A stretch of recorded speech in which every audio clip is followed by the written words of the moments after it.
Welcome to Choice Classic Radio, where we bring to you the greatest old-time radio shows. Like us on Facebook, subscribe to us on YouTube, and thank you for donating at choiceclassicradio.com.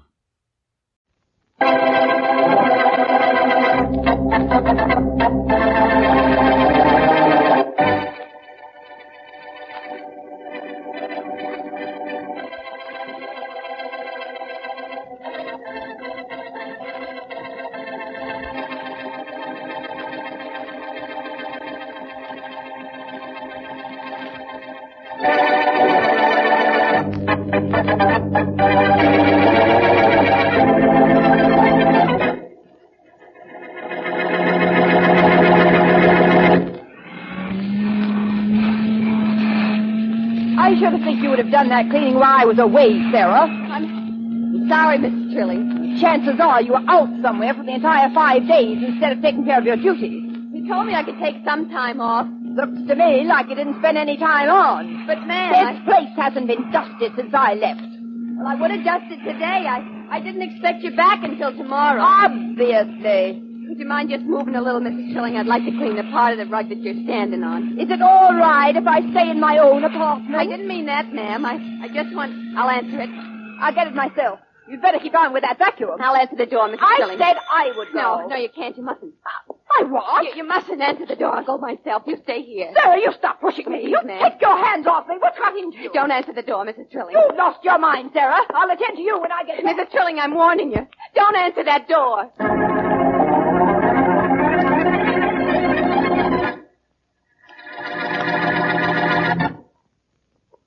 Want a beer with flavor? A flavor that's delightfully, deliciously different? Try that smooth beer. Try Champagne Velvet, the beer with the $1 million flavor. Thank you, my friend, for a very happy suggestion. It's worth repeating. Try that smooth beer. But Champagne Velvet is more than just that. It's a beer with a rare and unusual flavor combination. It's bright and sparkling from foam to finish.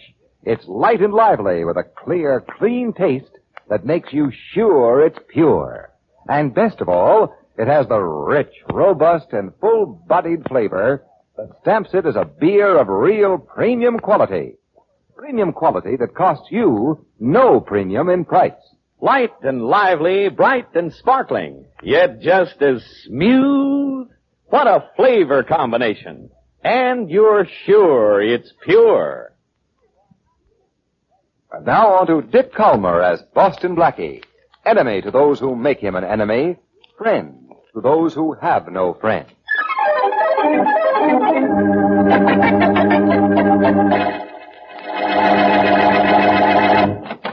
Good morning, madam. Good morning. I represent the Jim Dandy Handy Kitchen. Just a moment, young man. Yes? You almost caused a panic in my apartment just now when you rang the bell. Sorry, madam. Sorry. Wouldn't let it happen for the world. Blake's the name. Eddie Blake. I represent the Jim Dandy Handy Kitchen Set Company of West Parthenon, Illinois. In competition with the bigger companies, we find we can pass on better values to our customers by calling on them in person, demonstrating the Jim Dandy Handy Kitchen Set. Can anybody hear me inside? Everybody can hear you every place. Now, just the a woman moment. in the next apartment has a door open, but she doesn't have to. In now, that what case, is madam, all this... you'll just have to let me demonstrate the Jim Dandy Handy Kitchen Set in the privacy of your own apartment. I have here in this little box the greatest boon to housewives ever invented, developed, or discovered. Cuts down your kitchen work, makes preparing food a pleasure, makes I am days a not holiday. interested. Good day. Hey, don't close the door. You better take this package. Take it. I don't want it. You'd better want it. Well, If you don't take it, lady, one of us is gonna die. What? And, lady, it ain't gonna be me.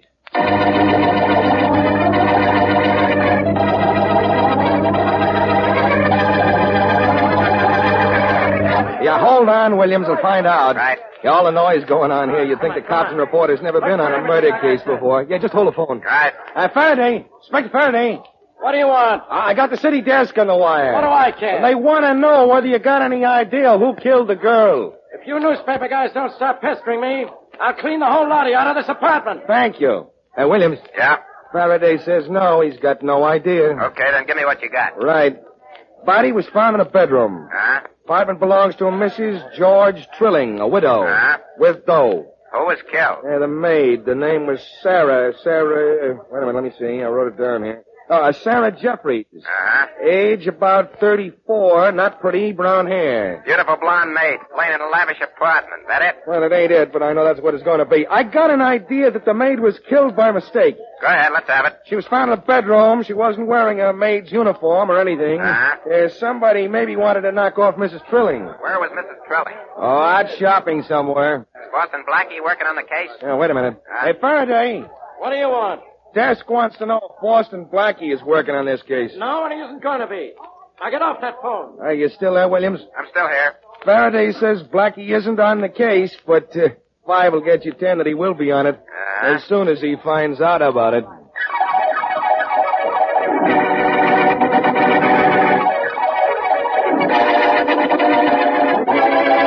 You didn't know a thing about the case, Blackie? No, Mary, not until you brought me the newspaper. My radio's being fixed, and I've been reading a book. I have an idea I'm going to be sorry I brought you this paper. Oh, don't be silly. I'm on vacation from murder cases. Faraday is on this one. He'll find out who killed the maid. Do you think it was mistaken identity, that it was Mrs. Trilling the murderer wanted to kill? Mary, dear, I am not thinking about murder. Uh-huh. I told you I was on vacation. I know. Well, what would you like to do this afternoon? Would it make any difference? Why, Mary, I'm surprised at you. Of course it would. I'm devoting the entire afternoon to you. Name it, and you can have it. Oh, you forgive me if I don't understand why you aren't trying to find out who killed that maid. It's none of my business. No, it never is, but that hasn't prevented you from working on murders before. Well, this time it's different. I'm on vacation. Well, the paper says that the police are completely at a loss for either a motive or a clue. Did they? Yes. Faraday gave out an interview saying there's absolutely nothing to indicate why the maid was killed. She had no enemies, there was nothing missing from the apartment, and Mrs. Trilling had no enemies. Tough one, huh? Very. Well, I see what you mean. You're going to see Faraday? Right away. What about your vacation? What vacation? The one you were on. Oh, that. Yes, that. Well, it turned out that it had to be a small vacation with a killer at large.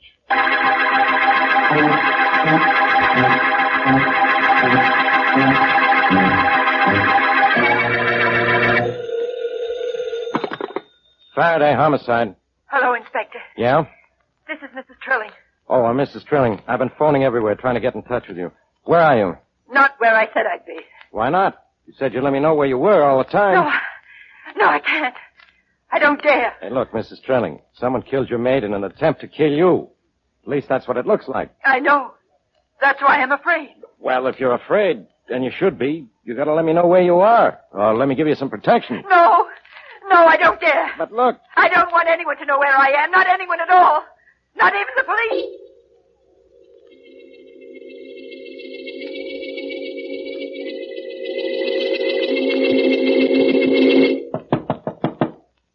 Yes, come in. Come in. What is it with you? Mr. Downey. Speak up. Eddie Blake is back. Finally. Yeah. Well, tell him to come in. At once. At once, do you hear me? You come in with him. Yeah, sure, Mr. Downey, of course. Hurry it up. Come on in, Eddie. Right. Hiya, boss. We had a little accident this afternoon, didn't we? A very unfortunate accident. Unfortunate? Very unfortunate. I didn't want that maid killed. Well, that's what I mean. It was an accident. Speak up. You see, when I was there this morning, that day Mrs. Trilling came to the door. I didn't know who she was. Yes. All I knew was she was supposed to be out of town. Go on. So I give her the package. Now, wait a minute. Wait a minute, Blake. Wait just a minute. Huh? You only recently joined Weepy and me in our little enterprise. Yeah, I did. You don't know how long we've planned our perfect little setup. No, I did. But you've spoiled it. I've spoiled it? Yes. How did I spoil it? Listen. I give this field to the dame just like you told me. Blake's the name, Eddie Blake. I represent the Jim Dandy Handy Kitchen Set Company of West Parthenon, Illinois. I know. In competition with the bigger companies. You know, I give her the whole story. And that isn't all. I don't understand. You're sure right. That wasn't all, was it? I spoiled it? Blake, you've made a mistake. I didn't make the... You almost made a costly mistake. The maid who was our contact is dead. Well, it was her own fault. Now you will have to... Hey, Mr. Downey. Wait a minute. I didn't mean to do nothing. All I...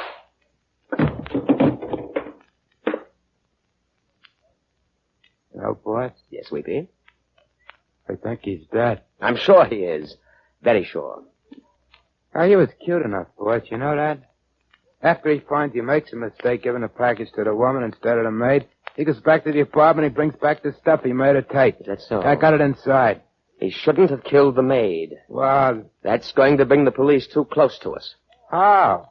They can't find us. Perhaps. Besides, we got 3-4 other maids working for us. That's the list right in your desk. I know. We'll do all right. Of course we will, of course. But I still wish he hadn't killed that maid. You know something, Mr. Donnie? What's that? I'm pretty sure he wishes that himself right now.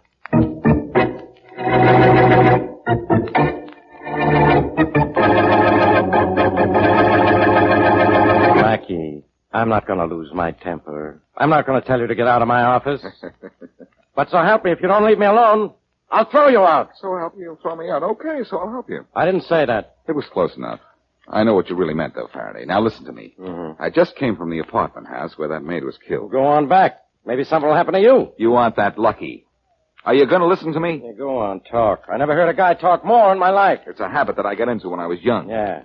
Faraday, I didn't try to get into the murder apartment just now. I spent my time calling on neighbors of Mrs. Trilling. So? So I found out something that makes me want to see her right away. Where's she hiding? You wanted to talk, so talk. I'm just listening. That's what I like. Cooperation. But it doesn't matter. I'll take it from here myself. Take it as far as you can. And be sure you go with it. Listen, Inspector, Mrs. Trilling had a caller this morning, several hours before her maid was killed. Isn't that unusual? Blackie, how do you do it? Okay, but this was a particular kind of caller. Particular? You see, the woman in the next apartment had her door open and could hear most of the conversation between Mrs. Trilling and this man. What big ears she had? The caller was a door-to-door salesman selling something called the Jim Dandy Handy Kitchen Set. Only I just checked, and there is no such thing. No kidding. Gosh, Blackie, the things you find out. What about it? Well, I was thinking... Strange work for you, Blackie. I was thinking that if that salesman wasn't selling any Jim Dandy Handy Kitchen Set, isn't it logical that he was selling death?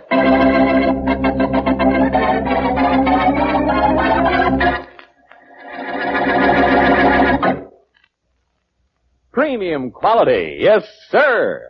Premium quality that is yours to enjoy at no premium in price. Now, that's something worth remembering. But every time you pour your glass of champagne velvet, you're reminded that you're enjoying a real premium quality beer at no premium in price. You know, of course, that more costly malt and grain, higher priced hops, and more careful and costly brewing methods are all a part of CV's famous $1 million formula. So CV has to have unmistakable premium quality. CV's flavor tells you all of that. It's bright and sparkling, light and lively from foam to finish, with the rich, robust, and full-bodied flavor of a real honest-to-goodness beer. Real premium quality beer. But that's not all. It has a clear, clean taste, given it by controlled aging. A taste that makes you sure it's pure. And it's smooth, just as smooth. And now, back to Boston Blackie.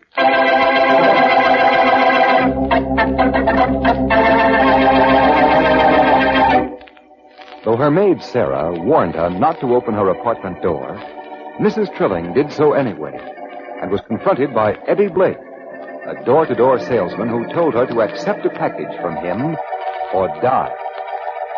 Later, Sarah is found murdered in Mrs. Trilling's bed. To all appearances, Mrs. Trilling herself was the intended victim. As we return to our story, Boston Blackie and his friend, Mary Wesley, ring the doorbell at Mrs. Trilling's apartment. Blackie, how many times are you going to ring that bell before you're convinced Mrs. Trilling isn't at home? Once more. There, Mary, that convinced me. Oh? That convinces me the door is unlocked. No. And now for a look around. Well, I'll look for a story in one of Mrs. Trilling's magazines while you look for a clue in Sarah's murder. You'll find a good story before I find a good clue, I'll bet. Faraday's men have been all over this apartment, especially in the living room and bedroom. So I'll see what's in the kitchen first. I'll tell you right now what's in there. A stove, a refrigerator, a cupboard, and linoleum on the floor. How'd you guess, Mary? That's exactly what I found. I was in a kitchen once. So was someone else, not so long ago. What do you think I just found under the sink? I can tell you that, too. The floor. No, something on the floor. You know what it looks like to me? An orange-colored piece of wrapping paper. Right. And I can tell by the creases in it, it was taken off a package, a small package, and recently. Oh, now. Heavy orange wrapping paper. Strange color for wrapping paper. What are you trying to do? See through it? Now read the watermark, if any. Watermark? Yeah, here it is. The Lawrence Paper Company. This paper might tie in with the door-to-door salesman I told Faraday about. Well, it ought to be easy to find out from the watermark who makes the paper. And the people who made the paper can tell you who uses it. And the people who use it may be able to tell you what was in it. Am I brilliant? Brilliant enough to look in the phone book and get me the number of the Lawrence Paper Company. Well, I'll try. You know, a still better way to find out what was in that paper is to ask Mrs. Trilling. Wonder where she is. I don't know. Faraday wouldn't tell me. But I have a hunch this piece of paper is going to wrap up this case.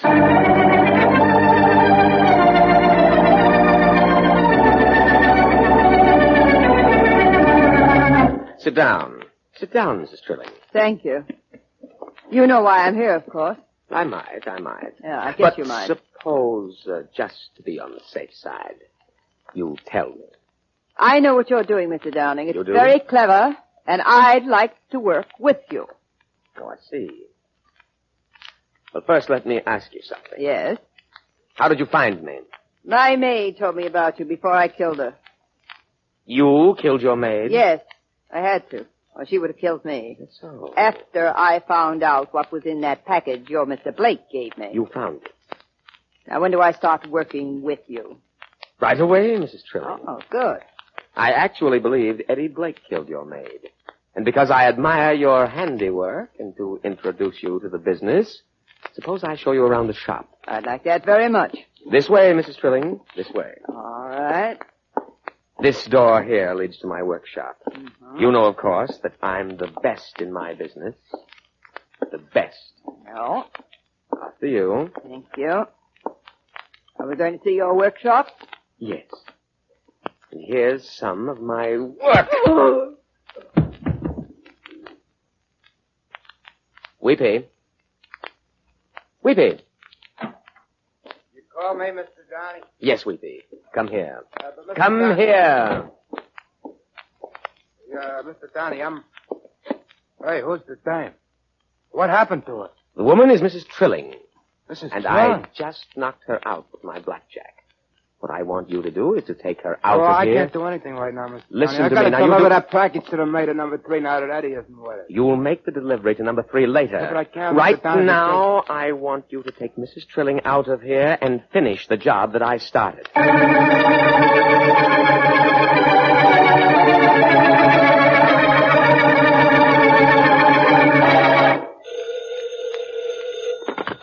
Lawrence Paper Company. Hello, this is Boston Blackie. I'd like to speak to the man in charge of sales, please. Well, you're speaking to him now. Yes. I'm in charge of everything around here. Yes. Well, I guess you can help me then. Maybe. You make an orange-colored wrapping paper, don't you? If it's got our watermark, I guess we do. Well, it does have your watermark on it. Well, Who uses it? Could you tell me that without guessing? yes, guess could. Well, it'd take a while. Have to look at our order sheets. Well, do that, will you? And right away? Well, I can't do it right away, Blackie. And even if I started now, I might have to look back through a lot of old records. Well, look then. Yes, we haven't sold any of that orange wrapping paper for, well, I guess, maybe a year. Well, you can find out for me. I mean, well, who uses it? Can't you find that out? Oh, sure. Sure what? Sure, I can find out for you. I guess.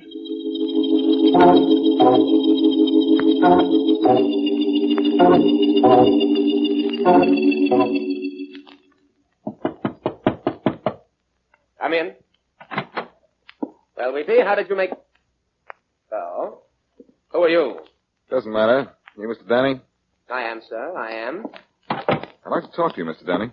And you can start by telling me who you are and how you found me. Jones. John Jones is the name. John Jones. And if you're interested, I found you by getting your name and address from the man who sold you orange wrapping paper. Oh. Well, what do you want, Mr. Jones? Just a second. You know, the air in here is awfully stuffy. Mind if I open this window? Oh, yes, I certainly do. It's windy out and my desk is covered with papers. Oh, I'm sure it isn't windy enough to blow your papers around. Now, don't open that window. Now, now look what you've done. Close that window, will you? Oh, it is windy, isn't it? Yes. Sorry, Mr. Danny. I'll help you pick Stupid your papers up fool. off the floor. Don't bother. No, I insist. Leave them After all, alone. This is all my fault. I shouldn't have opened the window. No, you shouldn't have. But I'll have all your papers back on the desk in no time at all. Look, Blackie, just who do you think you're fooling? You call me Blackie? Yes. Boston Blackie. Well, you can tell your grandchildren the Boston Blackie picked up your papers for you. Never mind. There they are, back on your desk. Now, look. You came here for something. Now, what was it? You might say I blew in to shoot the breeze with you, Danny. Very funny. So now I'll also blow. I don't understand this. But all I know is that whatever you came in for, you didn't get. I wouldn't say that, Danny. I wouldn't say that at all.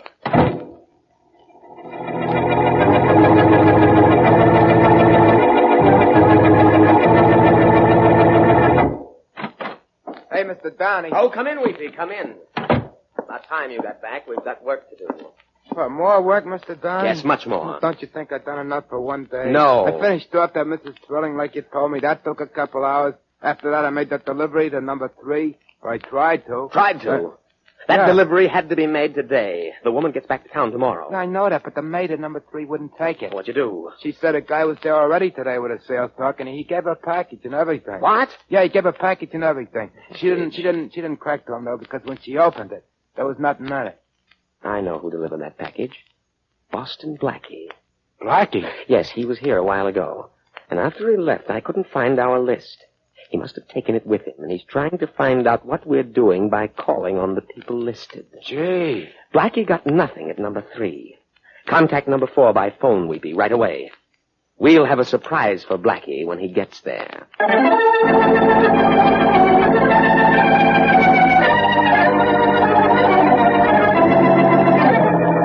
Sure, it's a nice day to sit in the park, Mr. Downey. We're not here because it's a nice day. Ah.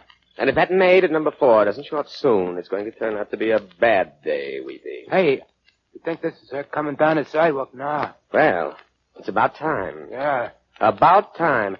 Call her over here, Weepy. Yeah, sure. Hey, Harriet. Harriet. Not so loud. Here we are. Oh, hello. You sent for me. You said the big boss wanted to see me. Is anything wrong? Yeah, I'll let the big boss tell you about that. This is him, Mr. Downey. Hello. How do you do? You're the maid in apartment 3F at 2142 95th Street? Are you, Harriet? Yes. And a salesman hasn't been to see you yet today, has he? Has he? No. Answer quickly, please. No, I'm not even expecting him till tomorrow. It's all right if you don't come till the day after, because the lady at the house will be back till the day after that. Well, we think a salesman is going to call on you this afternoon.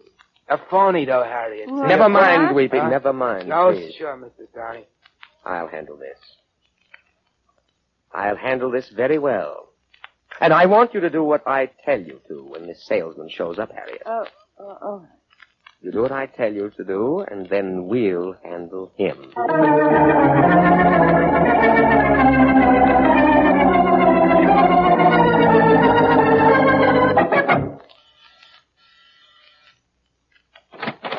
Yeah? Good afternoon, madam. Good afternoon. Jones is the name, Giant Jones. I represent the Jim Dandy Handy Kitchen Set Company of West Parthenon, Illinois. Now, just let me step inside for a moment or two, and I'll show you something that will cut hours from the time you spend in the kitchen. And make cooking a pleasure, too. Oh, very well. Thank you. And before I leave, you'll thank me. Now, to begin with, madam, is there a knife in your kitchen with a blade, a spoon with a handle, a fork with prongs? Well, if there is, you need one of these. Now, I'll tell you what I'm going to do. You may not believe it, madam, but in this little package is the answer to your kitchen prayers. And in this little hand is the answer to the question, do you want to say your prayers? Oh, Danny, it's you. Surprised, aren't you? Not very. Weepy? Yeah, boss? Keep your gun on him and shoot in case he goes for me. Sure, Mr. Downey. Now, Blackie, raise your hands and turn around so that you face the wall. If I raise my hands, I'll have to drop the package under my arm. Well, drop it then. Drop it. All right, but don't forget, you told me to. Hey, Mr. Downey, the room's full of smoke. I know it. Blackie dropped a smoke bomb. Hurry, shoot him quickly. I can't see him. Well, shoot anyway. You might get him. Okay. No, don't. I'll be here too. Get down on the floor, Harriet. Can't see anything. Start shooting with it. Start shooting. Even around in here, Mr. Downey. Oh, yes, I am, Weepy. Right here. Weepy, did you get Blackie? No, Danny. Blackie got Weepy. What? And, Danny, you go, too. No. All right, Faraday, come on in. You all right, Blackie? Yes, Faraday. I close this case for you. Okay. But, Blackie, how about doing the same thing to your mouth?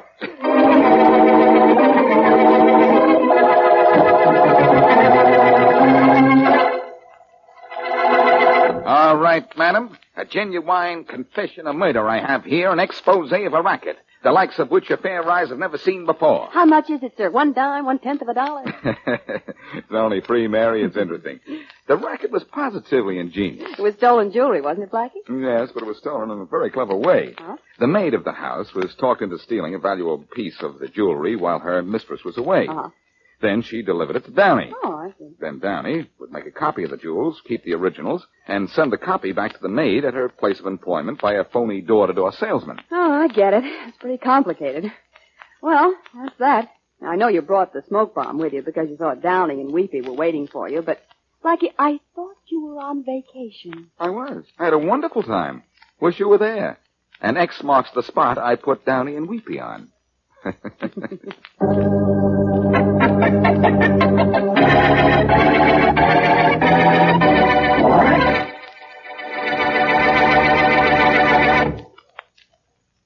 Make mine CV, because for me there is no finer beer.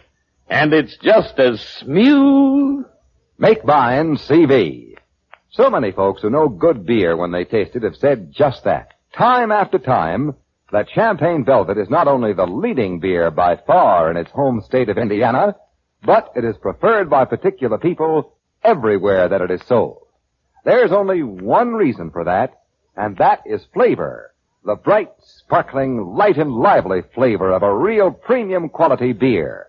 Premium quality that costs you no premium in price. The rich, robust, and full-bodied flavor of real, honest-to-goodness beer. And the clear, clean taste that makes you sure it's pure. So make yours CV, because for you, there is no finer beer. You're sure it's pure, and it's just as smooth.